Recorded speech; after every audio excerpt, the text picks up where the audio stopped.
Pessoal, no último vídeo fazíamos referência ao artigo 203, onde há disposição a respeito dos pronunciamentos do juiz. Neste vídeo vamos falar acerca da sentença. Lembrando que o 203, parágrafo 1º, remete à ideia de que sentença é aquele pronunciamento que remete ao artigo 485 ou 487 e extingue a fase cognitiva do processo e a execução. Falávamos que contra a sentença cabe apelação 1009. Eu vou ter então que interpor minha apelação em primeiro grau de jurisdição e os autos vão ascender integralmente ao segundo grau de jurisdição para ser julgado, tá bem?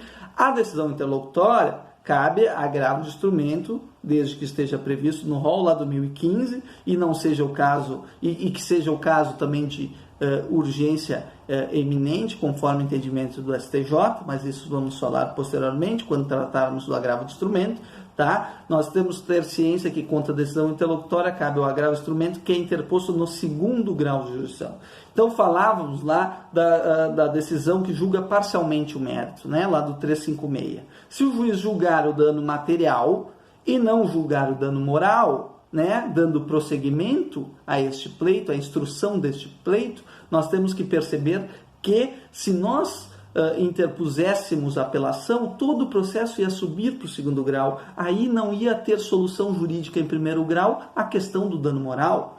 Então, em primeiro lugar, nós temos que ver se extingue ou não a fase cognitiva, que é a fase de conhecimento ou execução. Se extinguir, é sentença. Se vocês estiverem na dúvida, não encontrarem 203 lá no código, temos que pensar na prática processual. Pô, ele julgou o dano moral, o dano material, mas terá que dar prosseguimento à instrução do dano moral. Como vou interpor uma apelação que vai causar a ascensão de todos os autos para o segundo grau? E aí o pedido de dano moral vai ficar desprovido de julgamento, né? Então, por isso que o próprio artigo 5º do 356 dispõe que cabe agravo de instrumento contra essa decisão. Por quê? Porque uma decisão interlocutória não é uma sentença. Lembrem, tem que pôr fim à fase cognitiva e à execução, tá bem? Para ser sentença. Então, prosseguindo, falávamos então do artigo 485. O 485 refere às hipóteses em que o juiz resolve o processo sem o julgamento do mérito, ou seja, sem adentrar na análise da matéria de fundo. Então vejam lá o 485, olhem as disposições, se vocês tiverem alguma dúvida, por favor, questionem ali na nossa plataforma que vamos discutir e solucioná-la, tá bem? Nós temos lá os exemplos, né, no inciso 1º do indeferimento da petição inicial. O indeferimento da petição inicial está lá no 330, tá? Nós temos o inciso 5º, nós temos as hipóteses de perempção, litispendência e coisa julgada. Perempção está no parágrafo 3º do 486, dê uma conferida lá, né? Quando o juiz extinguir 3 vezes consecutivas, né, por abandono da causa, a 4ª vez que a parte propor o processo vai ser extinta por perempção, tá?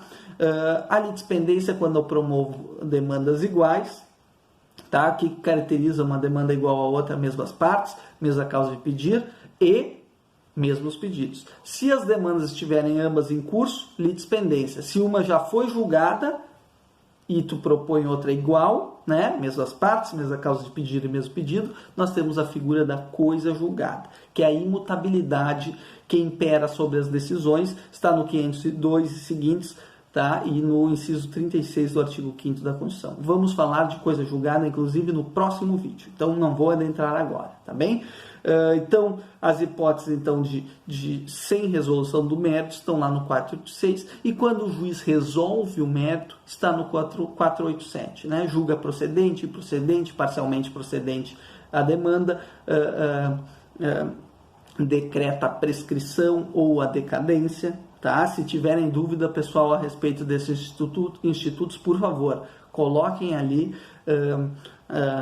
na nossa plataforma que vamos solucioná-las. Lembrando que, quanto à prescrição e decadência, coloquem no Google lá, Agnello Amorim Filho, escrevam prescrição, vai aparecer um artigo dele em PDF que eu entendo que é um dos mais didáticos que tem, é um pouco controverso, mas explica muito bem a questão da diferença entre estes dois institutos da prescrição e decadência. Tá bem? Então, leiam lá o 485, 487, né? O primeiro sem resolução do mérito, o segundo com resolução do mérito, quando adentra-se na matéria de fundo ou decreta-se a prescrição ou decadência, e vejam lá as outras hipóteses, né? Qualquer dúvida, por favor, não deixe de questionar, tá? Mas falando de sentença, pessoal, eu peço também que vocês olhem, então, o 489, pessoal, um dos artigos mais importantes, né, do Código no tocante à motivação das decisões, fundamentações, que está lá no parágrafo 1º. Então, lá o 489 vai falar a estrutura da sentença. O inciso 1º vai falar que o juiz, quando for prolatar a sentença, então, ele vai ter que apresentar um relatório, vai ter que também, inclusive, neste relatório tem que conter o nome das partes, né? Então, lá ele vai expor a narrativa processual. Para que serve isso, pessoal? Né? Para quê? Para demonstrar que foi lido o processo, né? Então, no momento que ele escreve o relatório, ele demonstra que olhou o caderno processual, né? Temos algumas exceções, como no juizado especial civil, que, tendo em vista o princípio da celeridade, a dispensa do relatório, né? Críticas, né, à parte, ao meu ver, me parece que não causaria um prejuízo tão grande à celeridade do processo a existência do relatório na sentença, até porque lá me prova que o juiz analisou pontualmente todos os aspectos processuais, tá bem? Mas enfim, regra geral, então a sentença temos que ter um relatório, tá? Que vai ter lá o nome das partes, a identificação do caso, com a suma do pedido e da contestação, o registro das principais ocorrências havidas no andamento do processo e aí vai.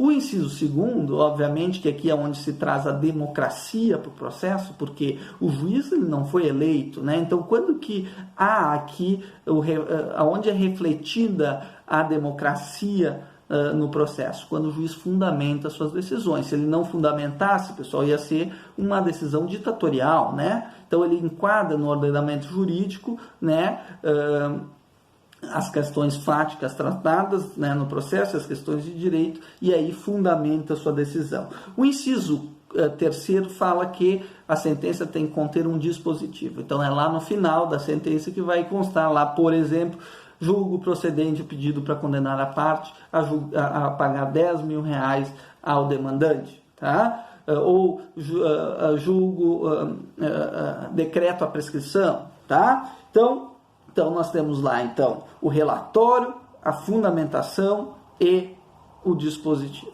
tá bem? O parágrafo 1º, pessoal, traz as hipóteses, né, em que não se considera fundamentada a decisão quando ela infringir os incisos do parágrafo 1º. Então eu peço, pessoal, que vocês atentamente leiam o parágrafo 1º do 489, que lá vai ter toda a disposição atinente à fundamentação das decisões. O que o juiz terá que observar sob pena de não se considerar fundamentada a sua decisão e aí sim existir um vício procedimental, né? Um vício processual, né? A sentença ela vai ser existente se ser prolatada por um juiz, não pelo estagiário, por exemplo, né? Existente no mundo jurídico, né? Não no mundo fático, que sentença prolatada assinada por um estagiário, né? Ela é existente no mundo fático, mas não no mundo jurídico, né? Ela é válida se cumprir os requisitos do 489, sobretudo do parágrafo 1º, e ela vai gerar efeitos ou não.